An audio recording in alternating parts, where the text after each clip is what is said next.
I'm a fellow at the Center for Policy Research, New Delhi.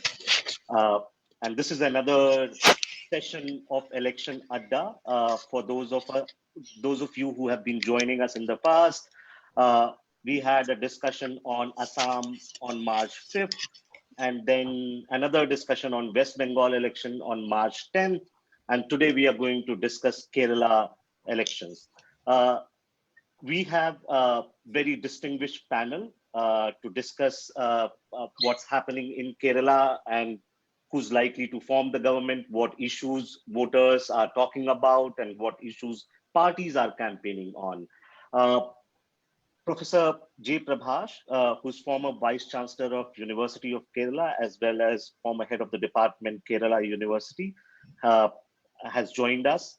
Uh, Nidhish, who's traveling in Kerala, he's a journalist with like very deep experience about the state. He's still on the road and decided to sort of like take a break for a few hours and share what he's seeing on the ground. Liz Matthews, who's associate editor at the Indian Express, is also with us. And finally, my friend, mentor, and I've known Professor K.K. Kailash for now many years, almost a decade, and he very kindly agreed to moderate the session for us today. So what we are going to do is I will basically give a brief synopsis of some data from Kerala politics. For those of you who know the state and its politics, this may not be useful. For others, it may be a backgrounder. I am very new to the state.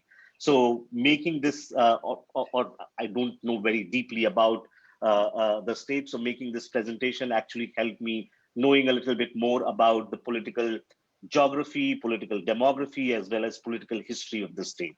So without further delay, let me sort of give you a snapshot of what is happening in Kerala for last 2 decades. So this is a map of Kerala. And just to give you a sense, like so these districts, which Kasargod, Kannur, Wayanad, Kozhikode, Malappuram, and Palakkad, these are the districts which form North Kerala. And I'll tell you in a minute why it is important to understand the 3 regions of Kerala. Because the demographic features actually play into politics.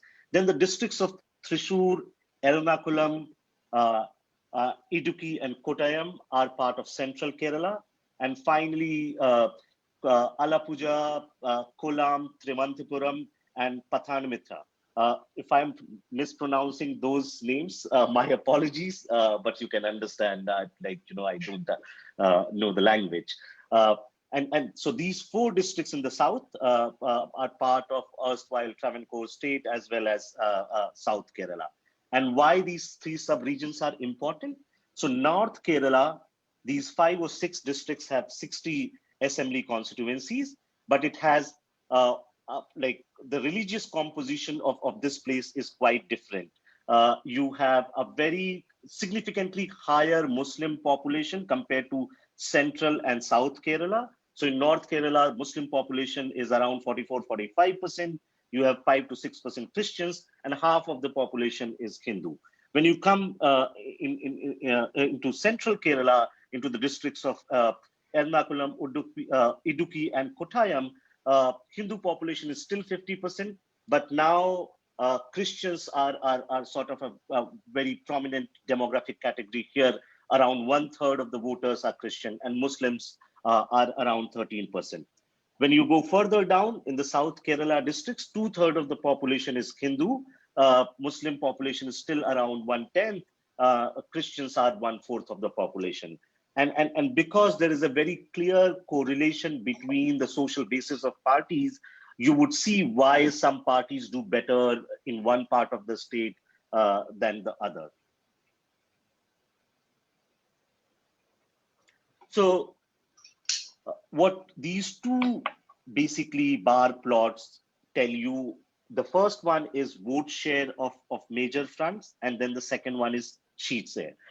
So Kerala has lots of parties that contest, like many other states, but for now, almost 3 to 4 decades, major parties in Kerala have coalesced themselves into two major fronts, which was LDF, which is Left Democratic Front, and UDF, which is United Democratic Front. NDA is the new front which is coming up, which is led by the BJP. So if you look at this first graph, what you see between 1996 and 2011, LDF and UDF roughly gets around 44-45%. Whoever does well get a little bit more. So very, very closely contested election. It's in 2014 when the BJP basically crosses double digit, and in 2016 they are at 14% and then 15%. So earlier 90% of vote share was basically divided between LDF and UDF. With the rise of BJP, the share for LDF and UDF combined has come down now to 82-83%. So BJP is slowly making gains, but of course it's very, very slow. And you would see a very similar sort of like translation of votes into seats. Whoever gets a little bit more vote gets more seats. So in 96, LDF, UDF got 5% more votes. They had higher number of seats, except in 2011, the 2001 election. No, in one of the election where vote seat translation wasn't very, very close. 2011, when everyone thought that Achyutanandan might be coming back again, he closely lost the battle. And in 2019, so what we have done here, basically Kerala has 140 assembly segments. So we broke down, and they have 20 parliamentary constituencies. We basically collated this information at the assembly segment level. So you all know Congress-led UDF swept Kerala in 2019. In fact, like they led in 123 constituencies, and LDF led only in 16 constituencies, despite being in power. And BJP was ahead only in one assembly segment. Now, this becomes very, very important because so what we have done is basically we have divided how now parties are doing by, or fronts are doing by region. So you have North Kerala, Central Kerala, and South Kerala. If you look at 2011 and 2014 election, both fronts almost have, across the region, they are basically around early 40s or late 30s, right? So they are getting 41. So left front in 2011 is getting 41, 42, 44. So very similar vote shares across the region. But by 2019 or 2016, this has started changing, right? If you look at 2016 result, the UDF got only 24% in North, but in high 30s in Central and South. And perhaps one of the reasons is that BJP or the NDA is doing slightly better in Central and a little bit like higher portion of votes from the southern Kerala. So the BJP's entry in southern Kerala and two parts of Central Kerala is changing the electoral composition in the state. Further, what we did, as I've been telling you, that these fronts are made up of various smaller parties. So, of course, there is one anchor party. Left Democratic Front is led by the CPM, Communist Party Marxist, and now it also has CPI, which is Communist Party of India. There were other players in the Left Democratic Front. They have slowly started leaving the alliance. Congress is the anchor of UDF, which is United Democratic Front. They have Indian Union Muslim League for a very, very long time. KEC, Kerala Congress, Mani used to be part of UDF earlier, but of late they have joined LDF. And BJP has two, three other smaller parties, BJDS and others. And why it is important to basically break it down by the regions, because if you look at what is happening, IUML basically gets its votes or seats from North Kerala. They only contest in this region. Like you won't see IUML getting any votes in the central or the south. Whereas KEC, Kerala Congress, largely gets its vote from the central Kerala. So these parties have very specific sort of constituencies where they do well, and that's why they add to the alliance kitties in a significant way. Even if they are basically getting, like, in states total, their vote share might be 2, 3, 4, 5%, but in the end they end up winning a lot more seats than they contest. Another interesting feature which is emerging in Kerala politics and also in a couple of other states, which is women are slightly favoring one party over the other. So what we did in this to create this graph is we looked at the female turnout at the assembly segment level and saw, and these lines basically represent how each of these alliances are doing. If you look at blue bar, which is for UDF, that's a straight line. So it does not matter what is the female turnout in a constituency. UDF roughly gets the same proportion of votes. But LDF, when the female turnout rises, LDF is likely to get more votes in those constituencies. So there are a couple of other parties in West Bengal, which is also polling this season. Trinamool Congress tends to do slightly better among women voters. And this question gains significance, though it does not seem to be on the agenda or on the radar of parties in 2021. Like, it may be whatever I read in the English newspaper. It seems that the traction which Sabarimala issue was gaining in 2018 and 2019 it doesn't have a similar traction in 2021 election. So this graphic is basically using Lokniti CSDS survey data from 2019 election, and which asks basically voters about their opinion on Supreme Court's judgment on entry of women into Sabarimala. And as you can see, like across the segments, there is opposition to Supreme Court's judgment on Sabarimala temple entry. In fact, this is like one of the major issues on which BJP was sort of banking to make a breakthrough in parts of central and south Kerala. But I'm not sure. Perhaps our panelists are going to touch about why this issue is not having a traction or still having a traction. Finally, as you know, like election analysis in India is not complete without looking at how different castes or different communities are voting.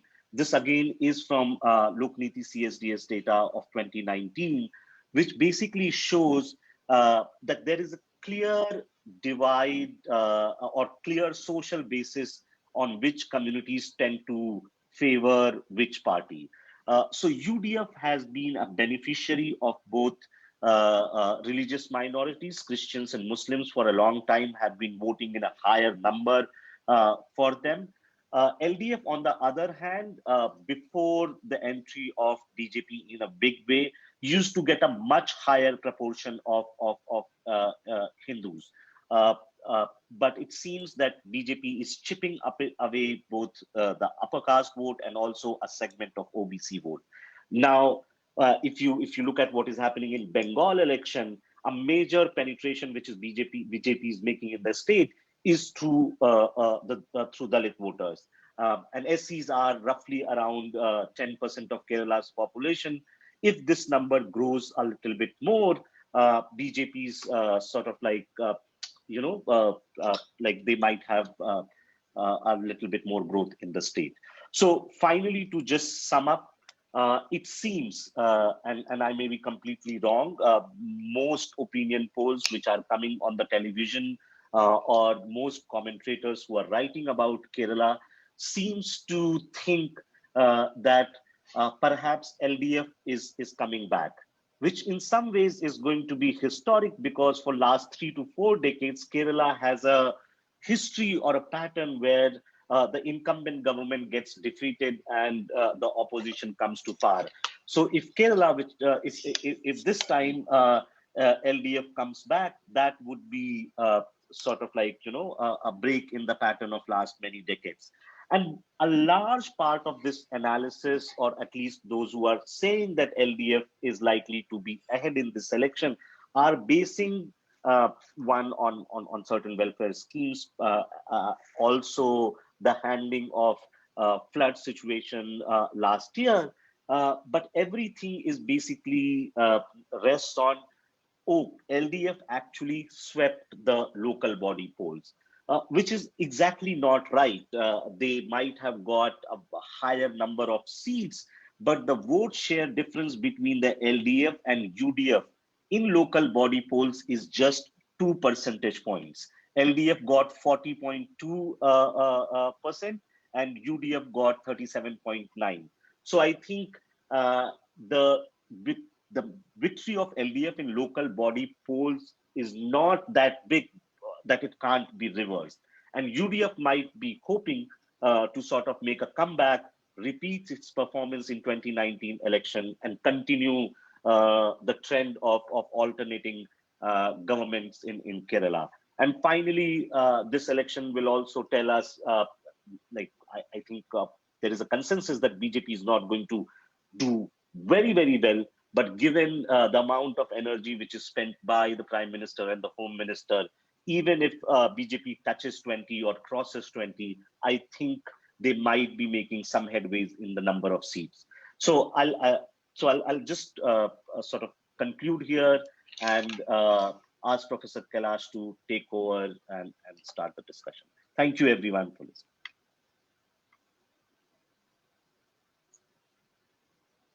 Thank you, Rahul, for that very useful presentation and that backgrounder on Kerala.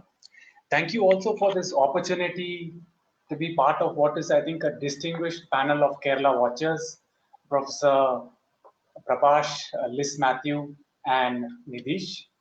I'm sure it's a learning experience for me. I have not done this before, but I guess there's always a first time. Now, every election is important and exciting for every state. There are different reasons as to why it's exciting. Okay, and any discussion before the election is always about who is going to win, just as any discussion post-election would be about who won and who should have won. Now, when we look at Kerala and to understand the elections in Kerala, I think while Kerala has a lot of similarities with other states, two issues stand out. One is that turnouts have been relatively higher in Kerala compared to many of the other states. Second, the margin of victory for candidates has been narrow. The margins are very close. Okay, so I think this is one of the two characteristics that we need to keep in mind when we look at Kerala politics and other issues. Now, this election is significant for two reasons, I believe, and I think Rahul also alluded to this. One is Kerala, for me, or for most watchers, is, I think, one of the last posts for the BJP. The BJP has been winning.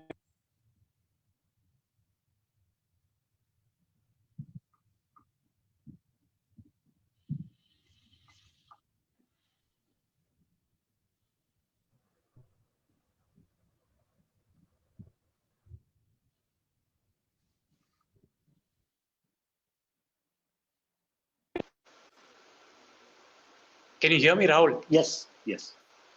Okay. Yeah, so it's been having these extraordinary victories across the country.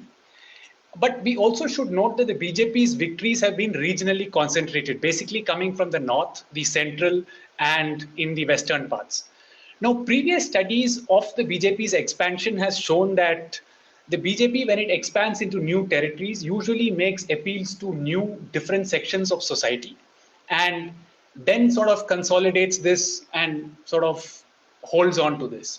Now, can it do something like that in Kerala, or is there space for it to actually create a new category or a new community sort of building? It's a question that we need to look at. Second is Kerala has this unique calendar, almost a rhythmic pattern similar to seasons. Okay, the state witnesses an alternation of fronts between the UDF and the LDF. And as Rahul mentioned, the political opinion surveys which have been coming out show that this rhythmic pattern might actually end, or there seem to be question marks about whether this pattern will continue or not. Now, I propose that in the 50-55 minutes that we have, we will look at three issues. Okay, I will put the discussion around three issues. And these three issues are: one, we look at parties, party system, strategies, alliances, and so on. The second part of our discussion will focus on socio-cultural communities and the churning that is happening around this. And the third and the final part of our discussion will focus on the government development performance and issues that are relevant to contemporary elections. So the first point for discussion is around parties and party systems. So let me just start off something with this, that in the literature on party system literature, we have something called the concept of a closed party system. Okay, and Kerala is one of the classic examples of a closed party system. By this concept of a closed party system basically means that there is a clear stability of interaction between parties.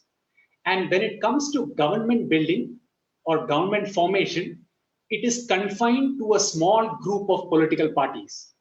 People or parties outside that small group rarely get an opportunity to form or become part of the government.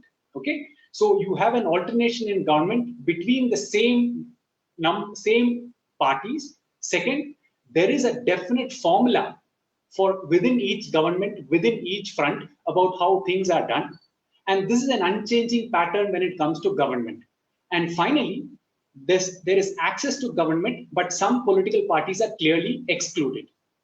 Now, with this expansion of the BJP, or with this popularity of the BJP, I would like to ask Professor Prabhash, how is the CPM responding to this challenge that the BJP poses? Professor Prabhash.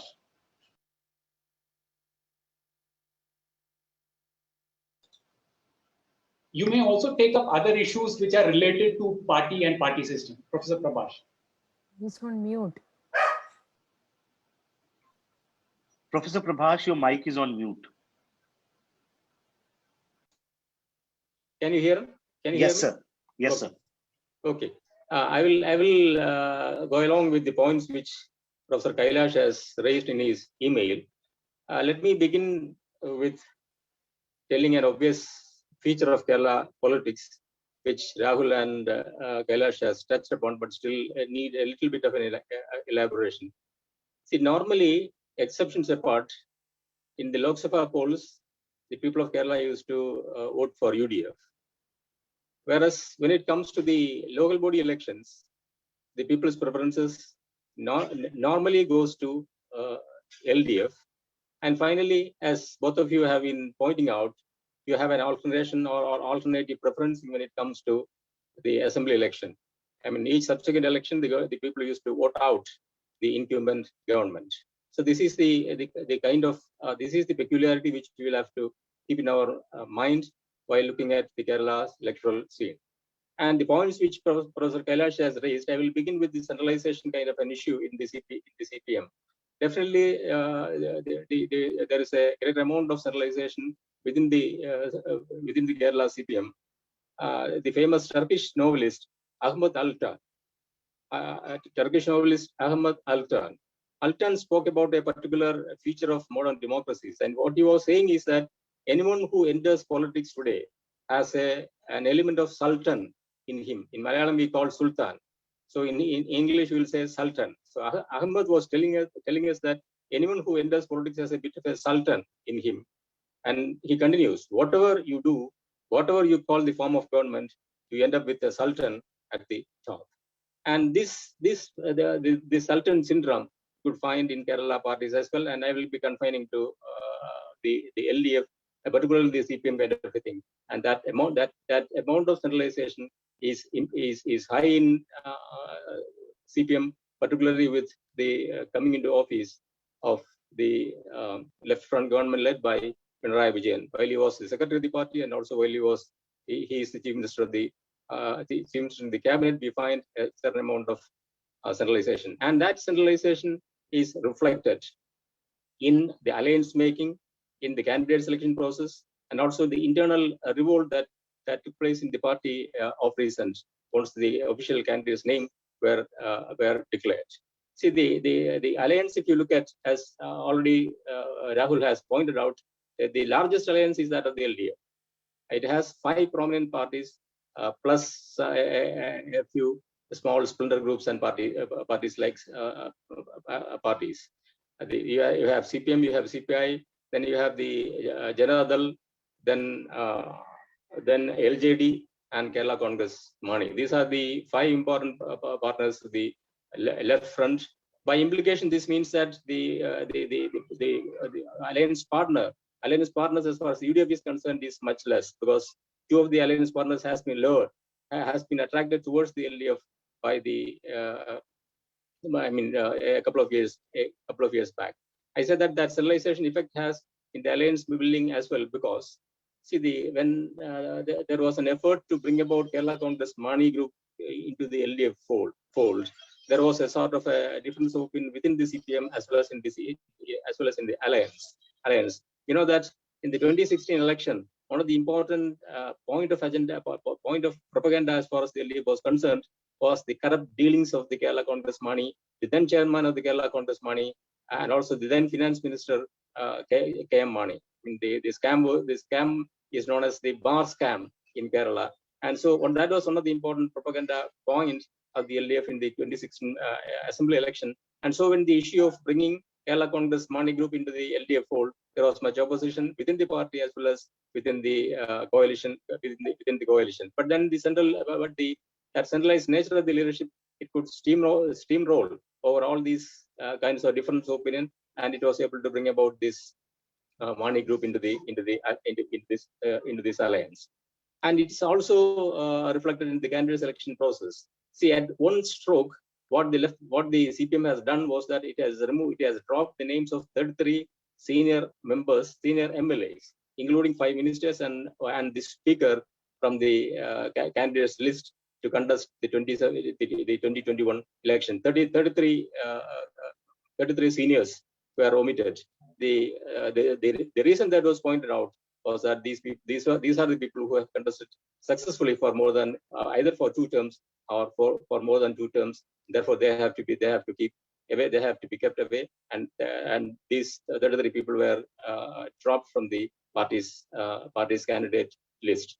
And again, this was reflected in the type of revolt, unbelievable revolt, unimaginable kind of a revolt took place in the party once the election, the list of the candidates was declared by the party. At least in 50 constituencies, party cadres came up against the list, and in 4 constituencies, they came directly and they took on the road. They demonstrated. They wanted the party to withdraw the candidates, and in 3 constituencies, the party was forced. And these are the 3 constituencies include Kutiyadi, Tharoor, and Manjeshwaram. The party was forced to withdraw the candidate and go for another candidate. This was something which is unusual in Kerala within the CPM. Of course, in 2011 and 2020 and also 2016, there were this some kind of internal revolt within the party in favor of V.S. Achuthanandan. That is, V.S. Achuthanandan should be given candidature, but then it was confined to just single individual and single constituency. But here, this time around, we find about 15 constituencies, this kind of internal revolt in 15 constituencies, which is unusual as far as the CPM is concerned. And now, both of you have touched upon the prospects of the left, that second term kind of a thing, so on and so forth. I think that whether the left government will get a second term, and on the upward side, whether UDF will be able to wrest back power, depends on 5 important factors. And one of these important factors is the performance of the government.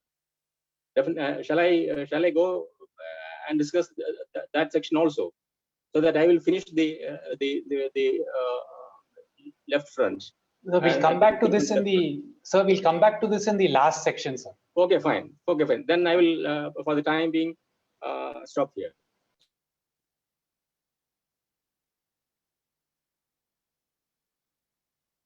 It's not audible. Liz, this is, yeah, Liz, this is to you, and this is on the BJP. The party cannot be actually accused of not trying. Okay, constantly it has been attempting to make itself relevant in Kerala. Like, let's go back to the period just before the 2014 elections, around say 2012 or so. The dominant focus of the party was on the increased violence against on the RSS and the clashes between the CPM and the RSS. Okay, so this sort of got a lot of national coverage about the way the left was doing in Kerala. Now, subsequently, 2014, the party changes track, and through the period 2014-2019, the focus is on gaining votes, the Eravag vote. Okay, so whenever any top functionary of the BJP visited Kerala, a visit to the Shivagiri Mutt was compulsory. Okay, so 2014-2019, this is the plan. And towards 2019, after the Sabrimala verdict, the party then takes on the Sabrimala verdict as its thing. Now, 2019, it abandons the first two, or at least goes slow on that, and then focuses on what is the Christian issue and trying to get votes from the Christian community. Now, so what do you think the BJP has to do or will be doing in order to make itself or find a space or squeeze itself into this closed party system? Liz, you can take around 5 or 7 minutes. Thank you. You said that BJP has been trying.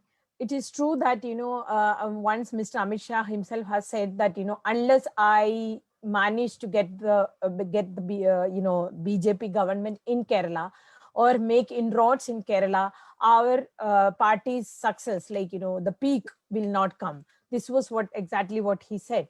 And also for BJP, it is a prestige issue because, as we know, its ideological parent, RSS, has made deep inroads in the state, and it is in Kerala state. RSS organization is one of the most robust organizations. The setup the organization has. The RSS has across the country. At one point of time, it had more branches than even shakhas, than even what they have in Gujarat. So that robust the RSS, spread in Kerala is, but somehow they are not able to make that into a political, victory or electoral victory. So BJP, like I said, it has taken as a prestige issue. But like what you said, BJP strategies. One, BJP strategies kept changing. Two, BJP does not have the leaders that can transform that strategy effectively or manifest that strategy effectively into, spreading their base or even transforming that into an electoral victory in the state where, the demography is very different, social equations are very different, and the people approach to issues and, even their political sense is very different. BJP, this time the way they have focused on West Bengal, we have seen they have reasons because of the increasing kind of disenchantment over the number of migrants coming from across the border. But Kerala does not have any such issues, and Kerala and BJP, the BJP leaders say that Kamal kichad mein khilega. They say it in two different ways. The Kamal is a symbol of purity, and it is a beautiful thing. It comes out of, even dirty places. And also the other interpretation is that if you want to have a very, muddy situation, to have Kamal there. So somehow the party is not able to make that kind of a situation. And I would again say, the party has not been able to get good leaders there. In Tripura, what they have done, we have seen that, they first got the people from Congress, the disenchanted or disillusioned people from Congress, and they got those people and they developed the party. And in many states, we have seen, even in Goa, what they did was initially their primary attempt or success was in getting people from across the the other party lines and grow their base and their clout. But in Kerala, they have not, because of the strong, this bipolar, political system in the state. Like you said, it is very traditional and very established. They don't want to go out of that and to do experiment. As we know, we have grown up hearing this story of how, IUML once wanted to be part of, LDF, when EMS Namboodiripad was alive. So then there was this strong proposal from the CPM cadre and CPM leaders that we should accept IUML so that we can repeat the victory like what Pinarayi is now trying for in Kerala now. So then the entire party was for it. But the legendary stories goes like this, saying, I mean, it's not like legendary. I mean, I was doing political coverage that time. It said that, EMS said, no, the moment we take IUML, the UDF will be weakened, and that will lead to the growth of BJP. And, BJP is looking for the Congress will be weakened, and then the half of the Congress can go to the BJP. Then that will lead to a growth of BJP in the state.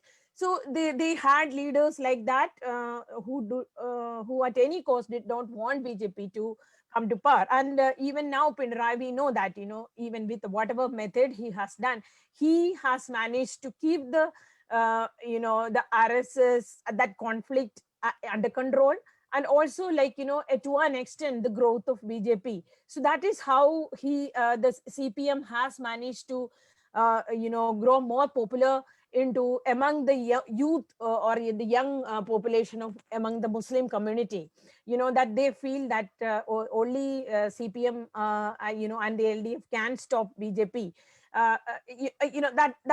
That's what I said, and also, like, for BJP, the demography is set like that. Like the northern Malabar region, you have Hindus, but you cannot win any election without the support of other communities like Muslims. In the central Kerala, you need the Christians to win an election in any constituency you want to, like, focus on.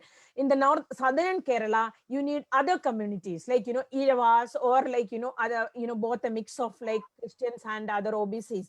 So the BJP has not been able to win the confidence of any particular community. Like they had tried Irava community in the past, then it didn't work.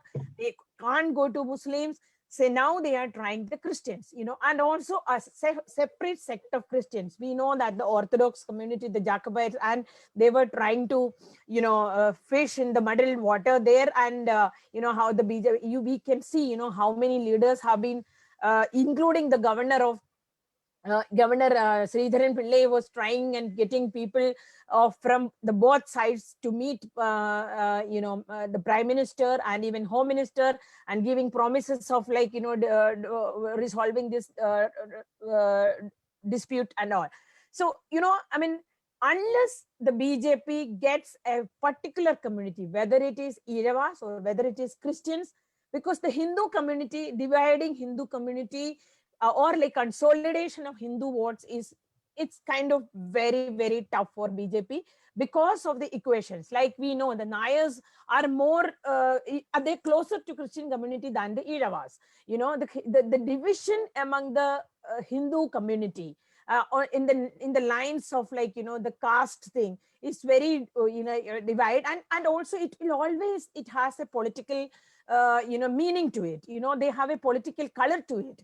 So for consolidation of Hindu votes for the BJP is very difficult.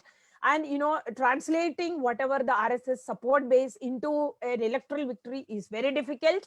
And getting one community, they are now into, getting the Christian community there also. We know that, Kerala has different sects of Christians, and prominent among them is the Catholic Church. And they can't see each other. There is marriages do not happen between these communities, just like the Hindu community I mentioned, and Nayars and Iravas. There is no marriage relationship between the Jacobites and the Catholics. There is no marriage between the Orthodox and the Catholics. So the division among the sects, the Christian community itself. So what BJP is trying to get, like, get one by one. and also leadership. But, we have seen in Kerala, even the church, there was a time the church leadership had tremendous influence among its faithful for their political choices, but it is no longer there. No Christian person, at least a majority of the Christians do not want the church to tell them, the church leaders to tell them who to vote. They do not listen to, or they do not pay, any heed to what they say. So these are the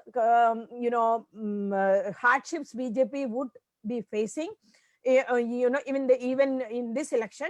And they tried to put up a very strong, so-called strong list. But we have seen the kind of internal differences in the party. Even Mr. Amit Shah and Modi are not able to resolve the factionalism, or even the Congress and CPM, which were in power, they could resolve the issue, at least for power.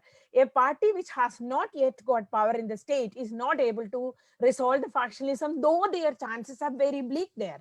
That is the kind of hardship. And also, the BJP leadership, like Amit Shah, is a very focused man. He's focused on now Bengal. He doesn't want to distract himself from Bengal at all. So all these things, I think, are playing against BJP's prospects in the state as of now. Thank you, Liz, for that. I think it was bang on. Now I go to Nidish. Nidish, for the purpose of discussion, let's just look at the two main fronts, that is the UDF and the LDF, and just make a comparison between the two coalition makers, that is the Congress and the CPM. If we were to call the Congress as a traditional political party and look at the CPM as let's say, a transformational party, and when I think of a traditional party, I think of a traditional party as a party which depends on the use of resources of the state, okay? And it cannot sustain itself out of power for a long period of time if it is not associated with the state. Okay, so the Congress would use its resources of the state in exchange for policies, votes, etc. Whereas a transformational party like the CPM would use resources of the state, but would use it to sort of encourage deeper identification with the party. Now, if the Congress were to be out of power for a long period of time, how is it likely, or what are the difficulties it is going to face to sort of sustain itself? It is so closely linked with state and state resources.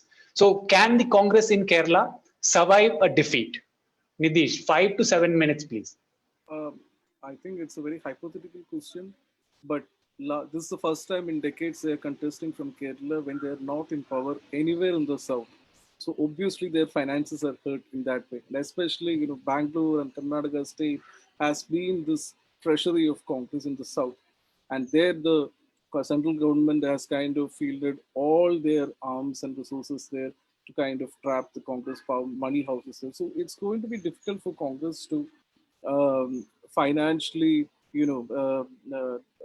let's just say they'll go bankrupt if they don't win this election to an extent. But I want to point out something else also. It's not really, they don't have to win too many seats in Kerala. I don't know if you noticed that, the Muslim League is contesting 25 seats and the strike rate is usually like 70-80%. So you have 22 seats there. So, roughly between 20 to 22 seats. So the Congress, the majority, in order to form a majority government in Kerala, they only have to win 71 seats. So the Congress has to win 50 seats at least. So that's the minimum that Congress has to win, I guess. So this is and if they're not able to win even that many seats, I guess there is a serious crisis there for Congress. And right now we are on a road trip.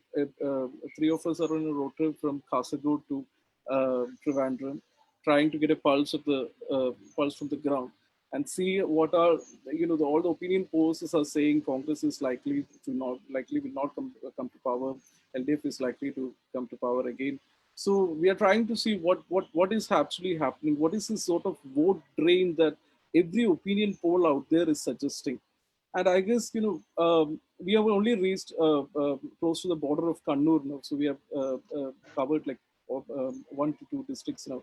But something that's very obvious from the ground, it seems, one, many of the things that Congress was hoping to bang on in this election doesn't seem to be appealing to the public anymore. One, for example, their leadership, like how they were in the opposition, what was their performance as an opposition party, and the opposition phases of the opposition. Those appeals kind of play into the public, and the sort of anti-incumbency factor to can bang on it to come back to power. But for Congress, this seems to be like, we went to Manjeshwaram today morning. Very interesting. Manjeshwaram is this. It's the northernmost tip of Kerala, and there traditionally is this fight is between Muslim League and BJP. It's a very Karnataka politics kind of a place. There are local issues, there are minority issues, there are language issues. So usually the fight is between Muslim League and this thing, BJP. Even there, what you would see, what you would usually probably think as a Congress vote bank or a Muslim League vote bank, even there we saw a lot of support for pro-government policies. We saw a lot of agitation against how the candidates are fielded there. A lot of agitation against how as an opposition party Congress worked. All those things. Even so, we met a guy who was a Muslim League member, but he has kind of separated himself from the party and he's working against his own party in Manjeshwaram. So to us, this was really surprising because we thought, Manjeshwaram is one of those sure seats where you would expect a Congress versus UDF versus BJP fight, NDA fight.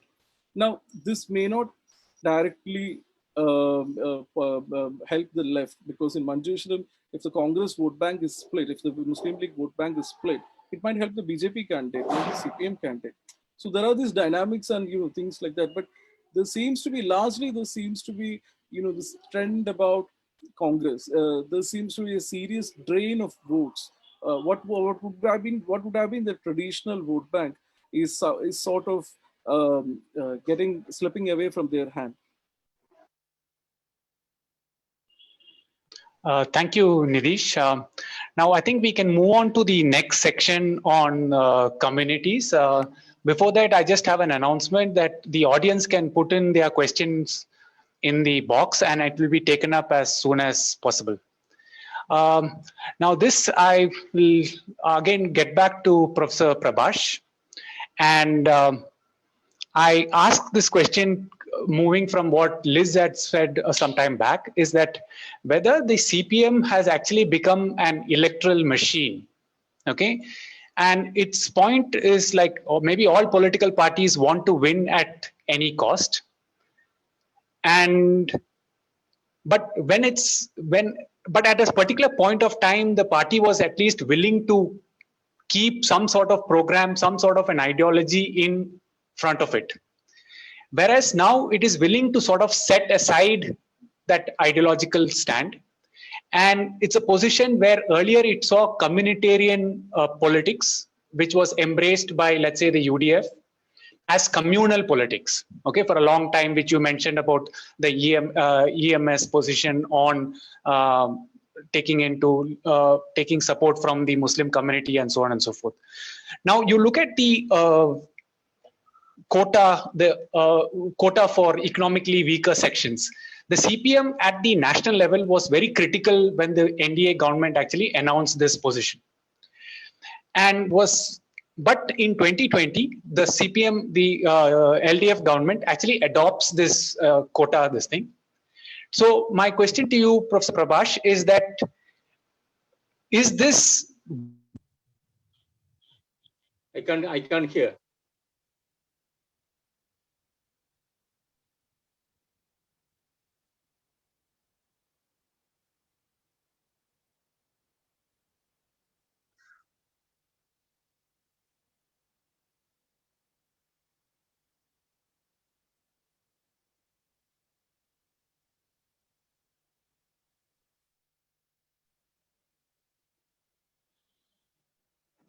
Yeah.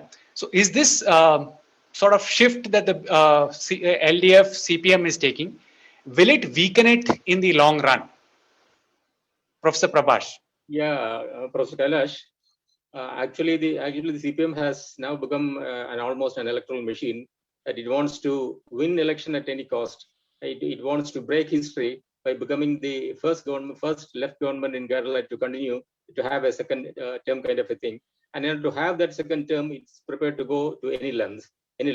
As I have already pointed, one of the instances I have already pointed out earlier with regard to the alliance.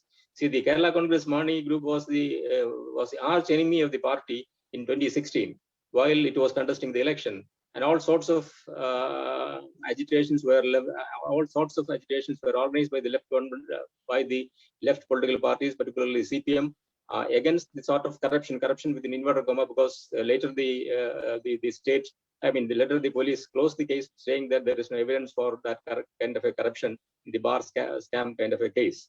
And so that was one of the most important points of propaganda of the CPM, of the left front government, that bar scam. Now this same party is welcome to the CPM fold. That shows that ideology is not what matters. What matters is exigency of power, to grab power at whatever may be the whatever cost it is. And I will tell you one example that is from my own personal experience, that the Chief Minister of Kerala has convened a meeting of the civil society leaders.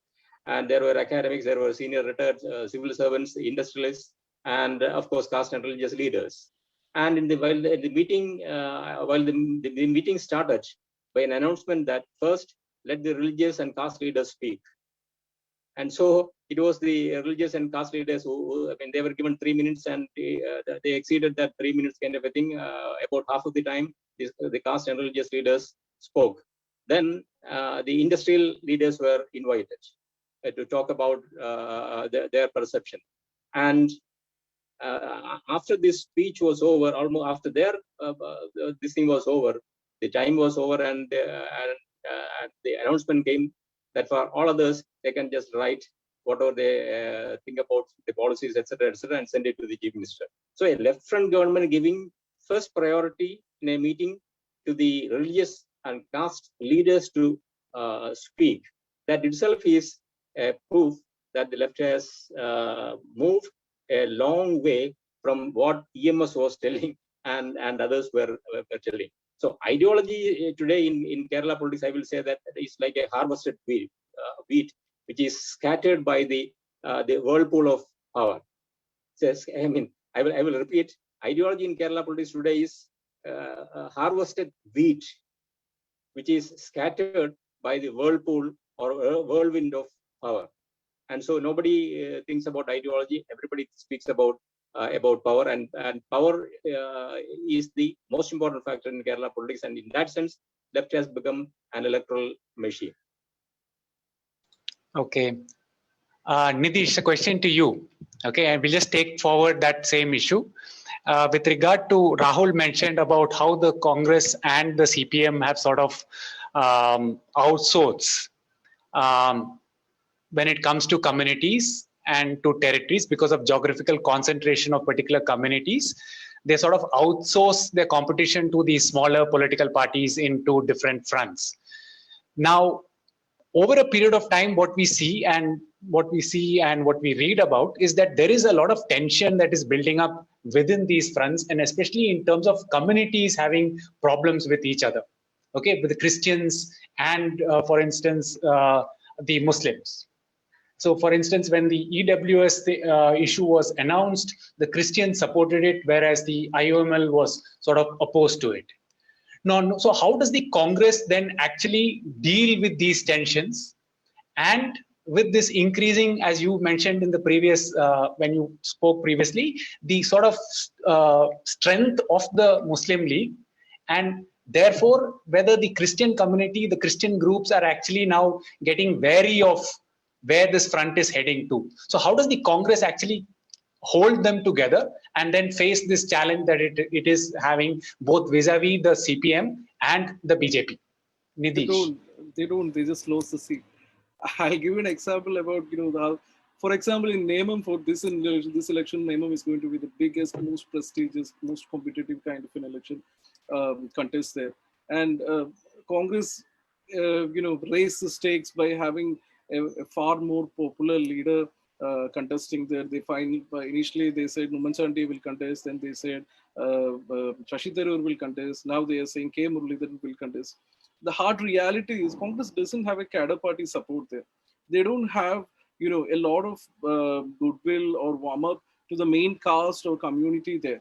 In fact, the Congress doesn't even have an election committee, poll committee working from there. The only poll committee they had in Nemam was working out of Mr. Vijayan Thomas' home, and Vijayan Thomas, last week shifted to a BJP.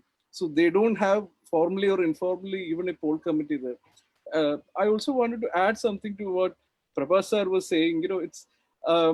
It's really funny in the sense how all these dynamics are playing out on the ground. For example, in Kalpata, in Wayanad district, the left had galvanized a huge rally in 2016 election. They fielded their best hand, C.K. Shashindran, who's a local leader, very popular local face, a farmer himself, really connects to the ground. They galvanized every single communist supporting member that they can in that particular seat, in Kalpata seat, in Wayanad district. And they defeated a giant like Shreyans Kumar, who heads the Madhurumi group in Kerala, one of the two biggest print dailies in Kerala. They defeated Shreyans Kumar there. Now in this election, if you look at, Shreyans Kumar has come back to LDF. He was part of UDF in previous election. He has come back to LDF. LDF has given the seat to Shreyans Kumar. So under the banner of his party called LJD, this guy is contesting as an LDF candidate in Kalpata. Now, the same cadre who had to work for his defeat in last election has to make sure he wins from that seat this election. So it's very interesting how this thing plays on the ground. And again, but I would say it's not the only factor. The caste and community factor could act as a fire hose of influence, I guess, but it may not be the only factor that's going to give a small bump to the party or make defeat a certain party candidate. For example, everybody says about how a left gave so many seats, 13 seats to Kerala Congress, but the reality is left can give 13 seats to Kerala Congress. There's no promise that they'll win the 13 seats. They might win in 5 seats, they might win in 6 seats, they might win in 13 seats, they might not win even in 2 seats. But how it plays out on the ground, it will be a different question. So I guess the left understands this thing. They strategically, since they came to power in 2016 itself, whenever we talk to the left leaders, we got a sense that, especially Vijay Raghavan, the former LDF convener who is now acting as a CPM boss in Kerala, he was very strategically doing this thing. That his whole calculation was that if you cull out certain allies from Congress camp, as a structure, that UDF thing collapses and you get a boost. But this election will be a test of that particular strategy. We don't know yet. I think the Lok Sabha election gave us a taste of how it will work. It worked in favor of Congress, and then again in Panchayat election, it worked in favor of left. So this election is going to be probably kind of a larger test of that strategy. There again, there's no, like I said, there's no promise that these guys would win. Whoever has come from Congress camp to the left camp, I guess LDF understands this, and they're pitching certain other things also to the mix. They're pitching Pinarayi Vijayan. In a way, there's only one candidate for left in this election. Everywhere you go, the people are taking Pinarayi Vijayan as their candidate. It's sort of how you see Narendra Modi as a mascot of BJP, the face of BJP. In this election, probably Pinarayi is their only candidate. The achievements of Pinarayi Vijayan, or what they see as achievements of Pinarayi Vijayan, how they dealt with 2 major floods, Corona, all other sort of things. These are the things that they are, the developmental works. These are the things they are pitching to the electorate. It may not be just caste and communal politics that. And Keralites are not easily fooled. They'll follow what their caste leader is saying or their religious leader is saying, but you can't really fool them. You can't really promise them. You can't really win them without any sort of development or even a development agenda. Okay, thank you. I think that then lets us move on to the third section of our discussion. And Liz, this is to you. This is about the BJP. The BJP's focus since 2014 and maybe after through this 2014 onwards has been on this whole idea of development, and the Prime Minister has been the mascot of this developmental agenda. And this slogan has been "Sabke Saath, Sabka Vikas. Okay, so that's development for all. That's the theme, or that is the template that is there. Okay, so where there is no distinction between sex, caste, language, religion, so on, etc. Now, this is the framework of the development agenda.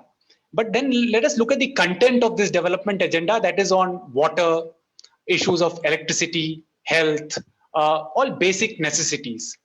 Now, both the framework of this development agenda and this content of this development program do not or are not going to find resonance in Kerala. Okay, it's not going to sell in Kerala at all, because Kerala is far ahead of many of the other states where they have been winning these sweeping victories on the basis of development for all. So Kerala is also model for many other states. So in this context, how, again, back to the question, how does the BJP work itself into this tight model of Kerala politics? See, this is again, if you pitch Narendra Modi as a man of development, we have seen, before Pinarayi there was Oommen Chandy. Oommen Chandy was a man of development. Pinarayi is a man of development. Kerala CMs in the recent past, you can't say that no leader was didn't work for, any leader didn't work for the development of the state. And the state, like you said, it is much ahead of other state.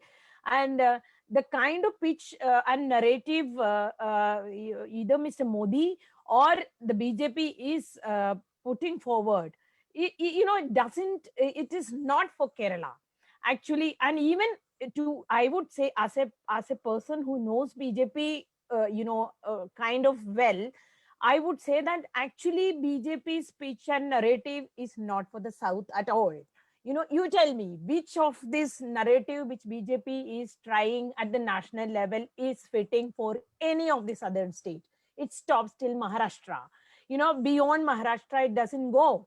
Like you go and how the BJP won in Hyderabad, because there was no opposition. The fall of the opposition, the fall of the major opposition party is the only way BJP could make some kind of inroads in the southern state other than Karnataka. Karnataka is an exception. Karnataka is because of the ideological issues, and also because it is also kind of failure of the other opposition parties. But BJP could in Hyderabad, BJP could win because the Congress had completely failed there. And BJP is trying the same formula in Kerala. BJP wants CPM to come back to power in Kerala. Why do you think that BJP leaders are not putting their focus and attention into Kerala in this election? They want Pinarayi to win back. They want Pinarayi to be the CM again, so that their ideological war will continue with the CPM. It can spread from the northern Malabar region to other parts of the state also, in the coming years. And they want the Congress to disintegrate. They know that the Congress, they have seen it in Manipur, they have seen it in Goa, they have seen it in any other state, that even in Madhya Pradesh, of late we have seen, how Congress leaders could be bought over, or like, with some promises. We have seen in the Rajya Sabha, the chief whip had to, within 24 hours, he had moved from one side to the other. So getting Congress leaders, roping in Congress leaders from any state, they don't see it as a difficult situation. They are trying it in Pondicherry now in this election. Weaken the opposition. Once the major opposition party is weakened, they come up as an alternative. And then, the people will have no other option. If you want to turn into some other party, like what happened in Bengal, the two major opposition party, the Congress failed first, or Congress disintegrated, reduced to small numbers first. Then the left reduced to, a kind of a very namesake party. Then the BJP came up there. So wherever there is this kind of, this two polar, this thing, then the BJP tried to wait for the fall of that party to come up. Just like the Congress is waiting for Narendra Modi to fall so that they can come up. Otherwise, they don't do anything on their own. or the Congress doesn't do. BJP tried and failed in many things, in many their formula. They tried in the past and they failed. That is one from the the BJP. But I just wanted to add one point to the point which Prabhat sir has said, that Pinarayi, in the recent past, has taken so many steps. You cannot blame Pinarayi alone, because the CPM at the center, what did they do? Their arch rival one point of time was Congress. Their ideological rival was Congress, although Congress is not based on an ideology like that. But they joined hands with Congress in Bengal, and at the center before that, to defeat the BJP. So, and major one issue the CPM leaders at the center always put, or criticism against the CPM leaders, is that they are not able to dilute their, very so-called ideology, or very dogmatic. That is why they are not able to grow in the states, the northern belt. They are not into the caste politics. They cannot adopt that kind of politics. So Pinarayi is trying to change according to times.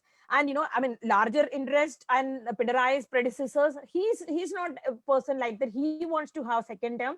He wants to then, the BJP, the CPM's argument is that the generation shift in the in the CPM is delayed because of Achuthanandan.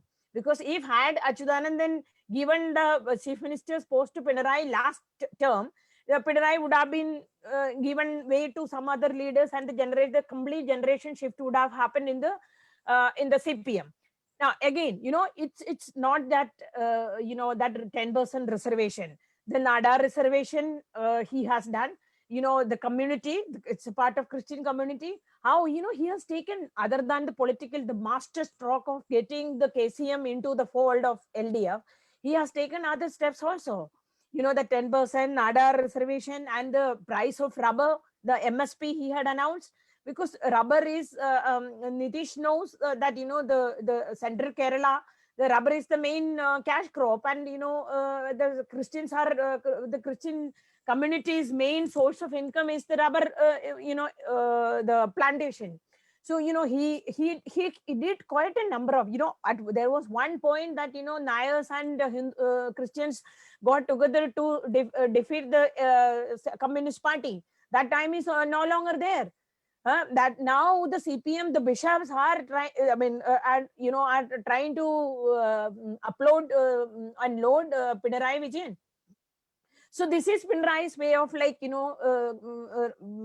do you call it, retaining power. And in that process, how the Congress would be. But again, I would say that, in the past also we have seen, even in Achuthanandan's time, we have seen that it was expected that Achuthanandan will win back, but still didn't. All the factors were in favor of that. And the kind of work the CPM does, even wooing the women community, the employment, the economic empowerment they do for the lower sector of strata of society, all these things were there. They were appreciated, but still, even with a narrow margin, UDF came back to power. And Kerala's election pattern, we have seen in the past, it is not like the Lok Sabha election is different. When the entire country votes for some party, the Kerala will vote differently. When the Congress won in 2004, Kerala sent only IUML candidates. IUML's representative as part of UDF in the Lok Sabha. And we have seen, this time Congress had faced defeat everywhere. But all the Congress members, most of the Congress members are from Kerala's 20 kitty. So, I wouldn't say that, Kerala is politically more sensible, or they are very, I wouldn't say that, when even after emergency, Kerala voted for Congress. So politically, we consider people in, kind of less educated people of UP and Bihar voted out Congress. So I think this is an election which is fought very closely, very, very closely. And of course, after the post local election, LDF had an edge.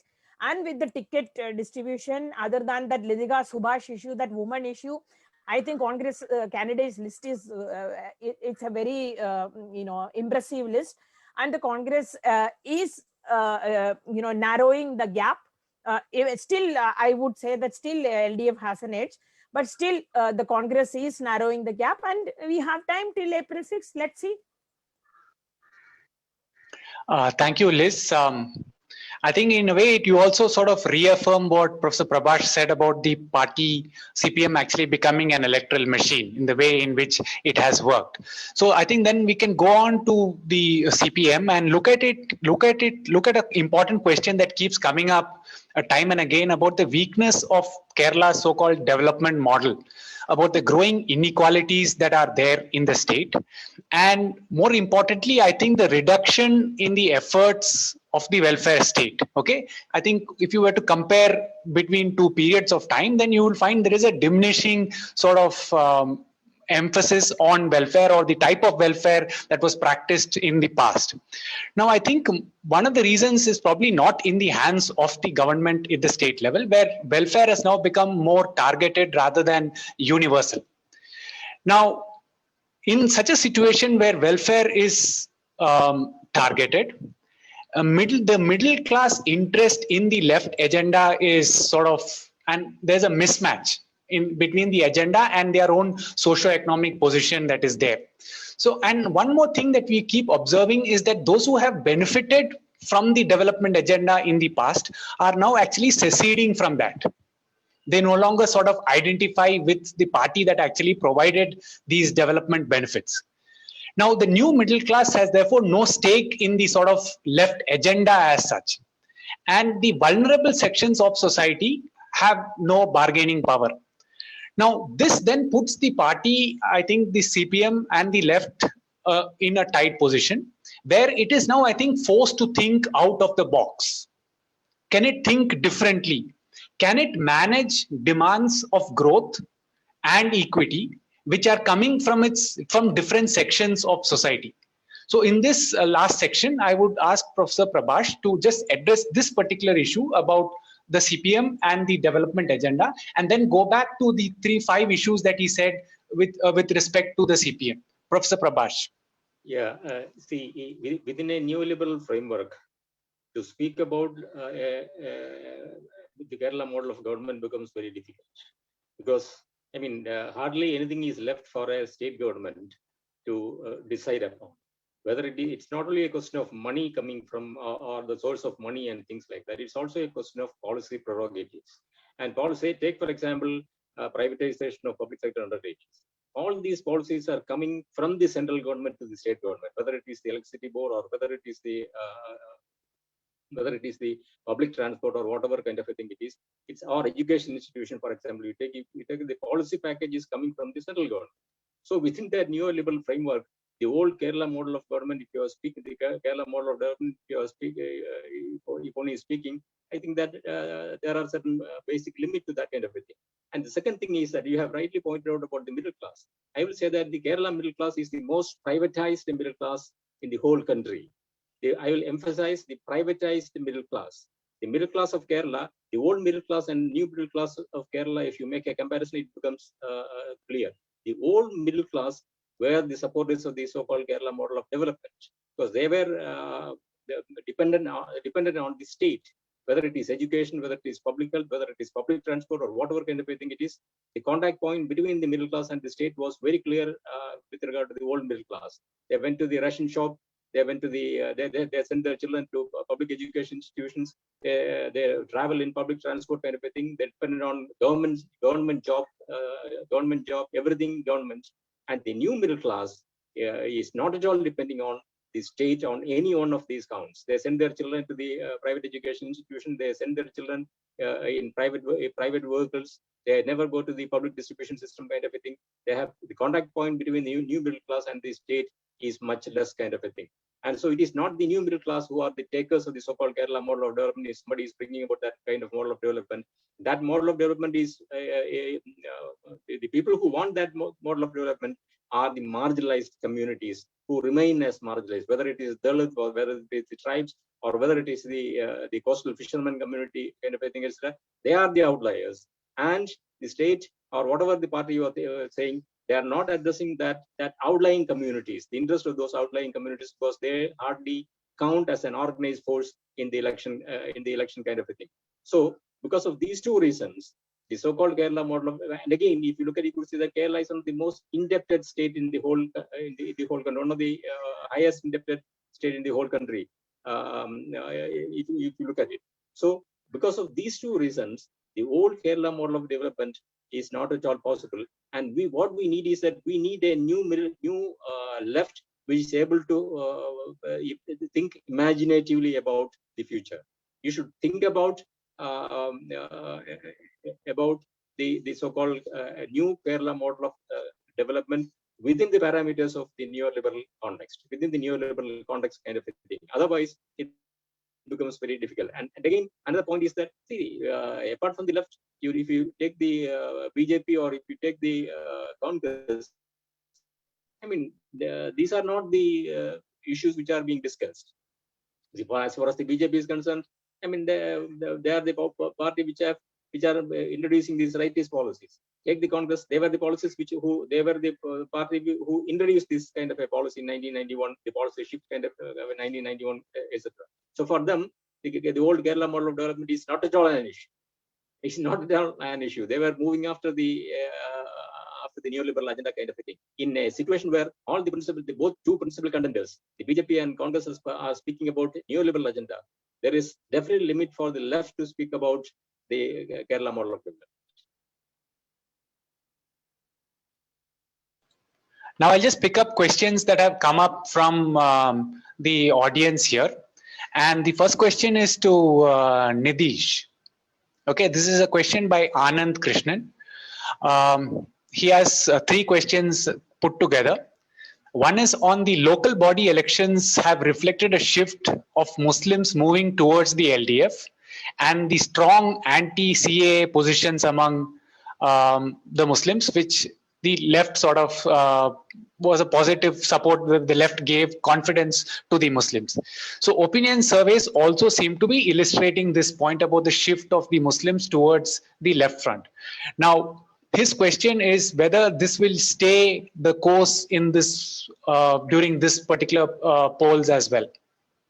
This is to Nidish. What we realized on the ground is, the Muslim community usually is stereotyped a lot. People tend to think that they'll vote en masse behind, they'll stand behind Muslim League like a stone. No, actually, I guess the next revolution in Kerala politics probably will come from Muslim women, young Muslim women. They're more cosmopolitan than you would think. And they live in a city, they know how the world works, they realize they have their own politics, and they understand who supports them politically. And they're willing to go an extra mile to support CPM if they have to. And I guess that's reflected in traditional Muslim League vote banks in the local body election. There was a clear shifting towards the left-hand front. So where does that come from? It not coming from a communal thing, because if communal thing is that Muslim League has always been, for the last several years, they have always been opposite to CPM. So why would the Muslim League members support CPM? It's coming from other things, like Prabhas sir said. There's an element of neoliberal agenda setting the stage here, and the left trying to do something within that agenda. I remember in 2016, just to add to what Professor was saying, in 2016, this government came out, one of the first budgets, I think the first budget or the second budget of ISAC introduced a fat tax. This was really kind of a gimmicky thing. It panders to the middle class. It has it ticks the checklist of, the priorities of middle class. I met Isaac 2 days after this thing. He was sitting in a railway station and eating a burger.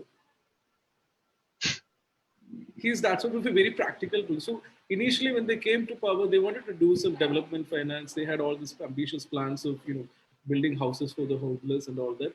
The problem was that within the framework of how politics and how finance is now, the state finances are now, they needed legroom to raise development finance. And that's where the whole idea of KIFBI came up, and they raised money through KIFBI, and then they, spend it on infrastructure projects. Then again, COVID came up. They front-loaded an entire 20,000 rupees. They front-loaded a year's expenditure in health to the months of I guess March and April back in 2020. So all these efforts, and they, we really underestimate the impact of kids. Muslim League, actually, if you look at Muslim League as a party, it does not exist. It's voter base doesn't, love them or support them just because they are a political party. It's a charity organization. It's a spiritual organization. It gives comfort to people. It helps people in times of crisis. This is a space that left is trying to, kind of develop now. During COVID, I mean, the entire COVID kids business, we really underestimate its impacts. Everywhere we went in the last 2 days, right from Manjeshwaram to Kannur, people are talking about kids, how it helped them. The girl fraternities are talking about how certain job employment schemes, how tying up with, certain Kudumbashree units help them. Vulnerable, like traditional Muslim League and UDF vote bank people, guys who have voted for Congress as long as they can remember. They're talking about kids. Okay. Those who have questions, please put it in the question chat box here. Now, this is a question for Professor Prabhat from, again, Anand Krishnan. Is about the deep sea fishing agreement signed by the Left Front. And his question is whether it will affect voting in coastal belt like places of Trivandrum, Kollam, Alappuzha, and Ernakulam.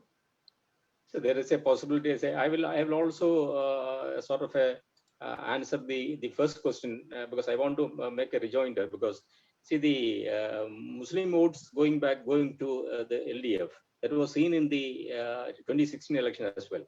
In the 2016 election, we have seen both the Christian and Muslim vote, a section of them unusually, that is unusual for Kerala. A section of the Muslim and Christian votes have been, I mean, your CSDS survey definitely points out that a section of the vote have gone to the left. And again, coming to the Lok Sabha election, that shift was, I mean, they went back to the UDF. The minority votes which have earlier shifted to the LDF have gone back to the UDF. And again, coming to the Panchayat election, if you look at it, the Muslim vote, if you concentrate in Malappuram district, it was the Muslim League and the UDF which got much of an upper hand, which means that in areas where Muslim League is very, I mean, firmly entrenched, the Muslim vote went to the Muslim League kind of a thing.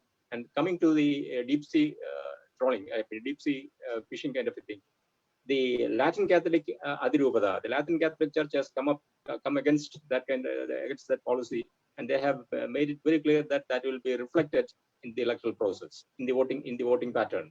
The bishop has said, and there is a chance that the contract with the American firm on the deep sea fishing affecting the prospect of the left in certain pockets, where particularly in coastal constituency, coastal constituency kind of a thing, because there was some sort of a silent propaganda that is going on within the church about that contract. So there is a possibility. Okay, thank you. Liz, this question is to you. Again from Anand Krishnan, is that how do you see the emergence of new local formations like the T20? How is it likely to affect, say, the chances of both the fronts?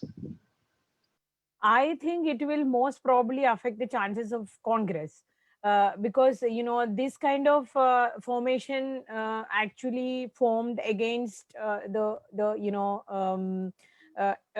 ruling, the established parties. And, CPM it's a cadre party, and it has very, traditional support base. And what they have done, what the party has tried to do in the recent past, including this chief minister, that extend that to another section of communities, like whether it is young Muslims or the Christian community, the increasing differences or a kind of a conflict between the Christians and the Muslims, and the CPM tried to make use of that. All this will, will kind of ensure or consolidate the CPM vote base, and it might go beyond their traditional support base and the cadre vote. whereas the Congress always depend on the floating votes, like this is like one after another alternative, so the Congress depends on that. So I think this kind of formation, like in this district like Ernakulam, and it is a UDF bastion, Thrissur, Ernakulam, where these small parties have come up. It is going to the young voters, which is again UDF voters in this state.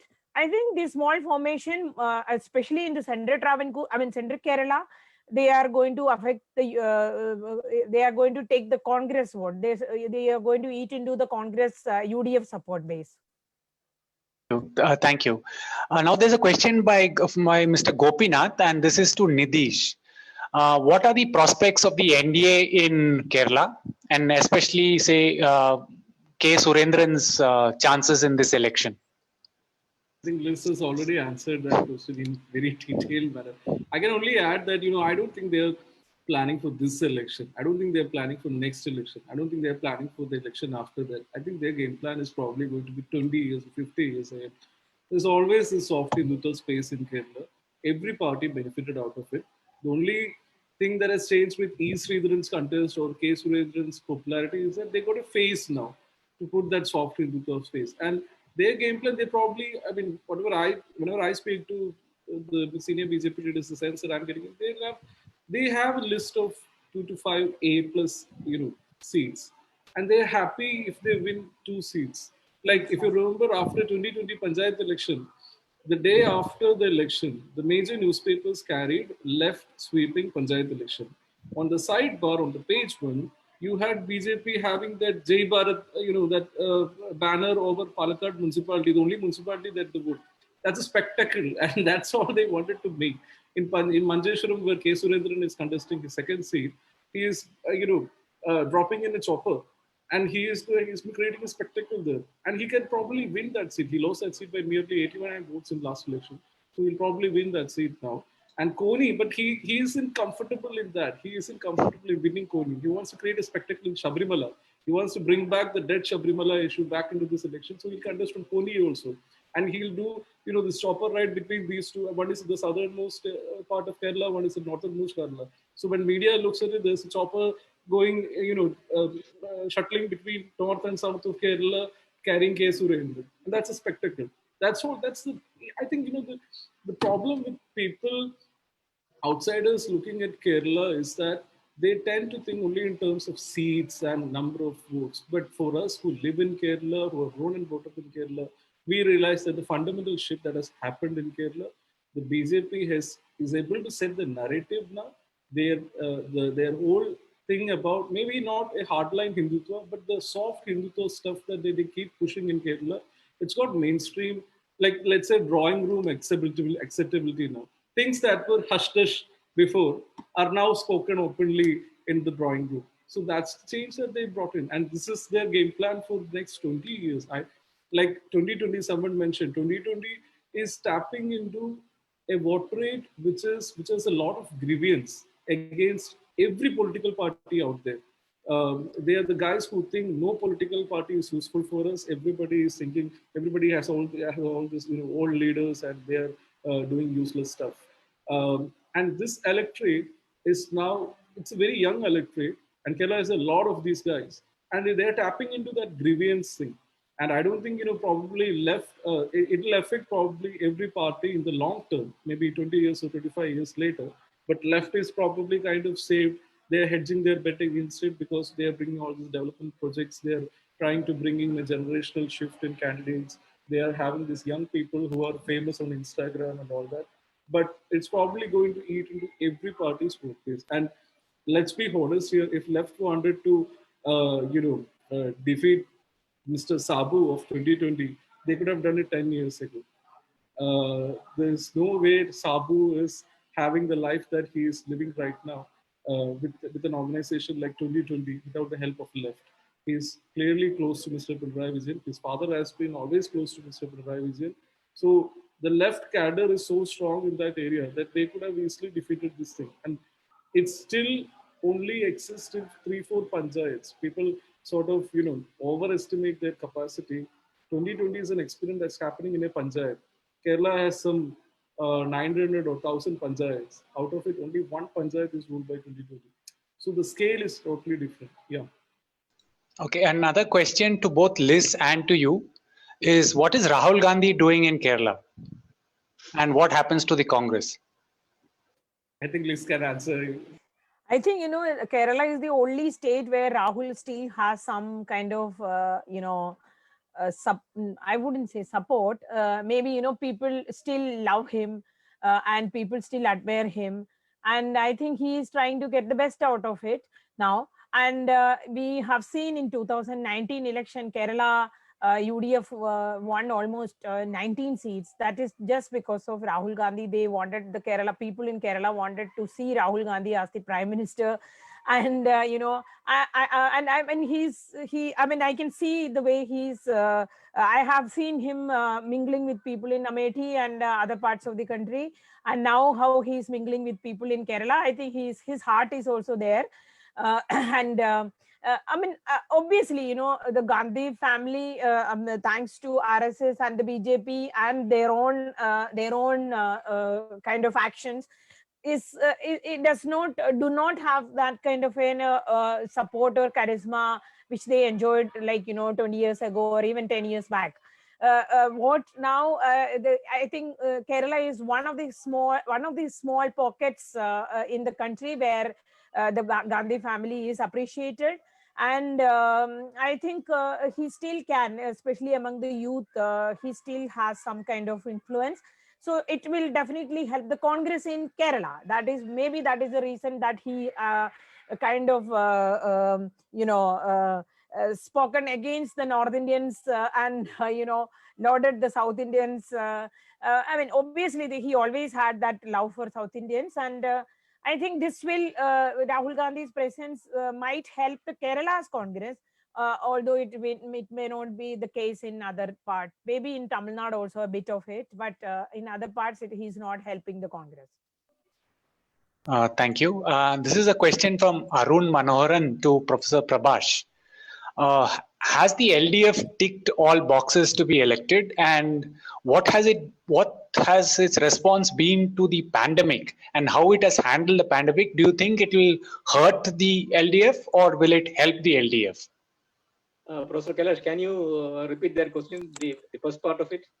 First part is, has the LDF ticked all the boxes to be re-elected? I don't think that the left has ticked all the boxes to be re-elected, because if you look at, you can see that the Kerala electorate votes on the basis of not merely on the achievement, but also on the basis of the shortcomings. See, Ankita was telling that almost all the chief ministers in Kerala were development chief ministers. You take, for example, V.S. Sachidanandan. He was a development chief minister. There was much of an achievement during his tenure as well. But then, when people thought that he would get a second chance, they did not get a second chance. He did not get a second chance. Maybe because of there are also certain inner party problems and things like that that we will take up later on if at all there is another discussion. And here, the left front government, to the extent possible, to the level possible, it has handled the pandemic kind of a thing effectively. I mean, you know that there is a limitation of money and all those kinds of things are there, but within that limits, the left definitely address the issue of the pandemic and also address the issue of natural calamities of both floods. But per se, that alone is not going to help the left to win the election. How the electorate look at the performance of the government is one. Of course, that welfare kit is there, and also the infrastructure development, the schools, etc., etc. But higher education is in GeoPar. I mean, higher education is in doldrums. Whereas school education has better, and also public health kind of a thing, etc. But how the Kerala electorate look at the recent controversies, that is a moot point. And not only that. As I already pointed out, the spoiler effect of BJP as well as the 2020 kind of a thing, that again needs to be that is one of the things. And again, both Ankita as well as Nitish spoke about the minority. I mean, spoke about the BJP strategy, that is the disintegrating Congress so that it can come to power kind of a thing, etc., etc. And so. The Kerala Chief Minister Pinarayi Vijayan as well as the acting secretary of the CPM, Communist Party of India, Marxist, Vijay Raghavan, said earlier that in Kerala, the Congress is irrelevant and the fight is between the left and the right. And now, how the minority communities in Kerala looks at this question, looks at this issue posed by the left is a very crucial kind of a thing. If they say that it is the fight between left and right, that means that the BJP has a chance to come up in power in some future date, maybe 10 years after from now or 5 years after from now, kind of a thing, etc., etc. That issue, how the minority communities look at that issue, you know that this Alan Bourdieu has said that politics in neoliberal era is based on the fear of the other, and so if you get along with this Alan Bourdieu kind of a thing, that fear kind of a thing, and how the minority communities look at that fear, if they have a sort of a premonition that the Congress is going to be defeated, the Congress defeat now means it's very difficult for the Congress to come up.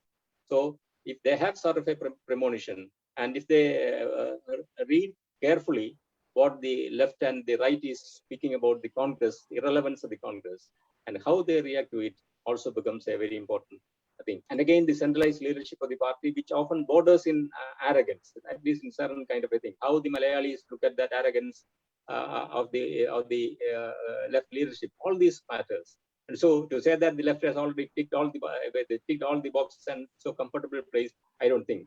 Though the left has an edge, but still I will say that still the issue is open. Still the result is votes are votes are open. It can again Angita was telling that closing the gap. The UDF is closing the gap kind of a thing. Still, it's an open kind of a question that whether the left will win or the UDF will win. That if anybody is going to win, I think that they will win with a comfortable majority. Is what I say, not a wafer-thin majority. But I will say, if somebody is going to win, then that is going to be a comfortable win, whether it is left or whether it is right.